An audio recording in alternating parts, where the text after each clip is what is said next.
एक दिशा दाखवली, संघर्ष केला, त्यातून महाराष्ट्र उभा राहिला आणि परिवर्तन करण्याची ही ताकद जी आहे ही शिवसैनिकामध्ये. मगाशी नाशिकच्या पराभवावर चर्चा झाली. नाशिकचा पराभव का झाला? उद्धव साहेब, आपण खूप विश्लेषण केलं, पण नाशिकच्या पराभवाचं विश्लेषण वॉशिंग्टनमध्ये झालं, म्हणजे महाराष्ट्राचं. आपण म्हणतो का हरलो का हरलो का हरलो, पण नाशिकच्या पराभवाचं विश्लेषण जर कोणी केला असेल तर ते वॉशिंग्टनला झालं. तुलसी गबार्ड नाव लक्षात ठेवा. तुलसी गबार्ड ही साधी बाई नाही आहे, मोदीची बहीण आहे. मोदी तिला सिस्टर तुलसी म्हणतात.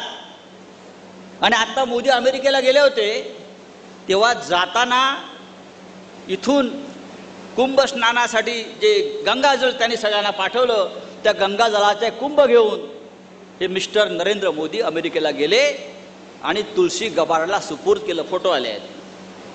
ही तुलसी गबार्ड साधी बाई नाही आहे, ही ट्रम्प सरकारमध्ये गुप्तचर विभागाची प्रमुख आहे, इंटेलिजन्स ब्युरोची प्रमुख आहे तुलसी गबार्ड. त्या बाईने सांगितलं परवा, काय सांगितलं? ईव्हीएम हायजॅक होतंय आणि ईव्हीएम मुळे निकाल बदलले जाऊ शकतात. ईव्हीएम मुळेच. आपण पण सकाळी विनायकराव बोललात, तुलसी गबार्डने सांगितलंय, अमेरिकेच्या गुप्तचर विभागाच्या प्रमुखांनी सांगितलंय आणि मोदीच्या बहिणींनी सांगितलंय. तिच्या हातात गंगाजल आहे, ती खोटं बोलणार नाही.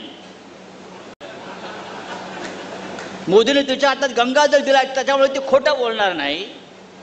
आणि ईव्हीएम मध्ये घोटाळा होतो, ईव्हीएमच्या माध्यमातून निकाल फिरवले जातात, हे जेव्हा तुलसी गबार्ड सांगते वॉशिंग्टनमध्ये बसून, तेव्हा महाराष्ट्राचा निकाल हा अशा पद्धतीनं का लागला याचं उत्तर जगाला मिळतं.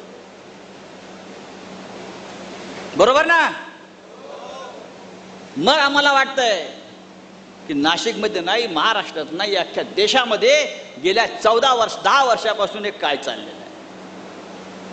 खरं म्हणजे आजच्या या शिबिराला आपण तुळशी गबार्डलाच बोलवायला पाहिजे होतं मार्गदर्शन करण्यासाठी.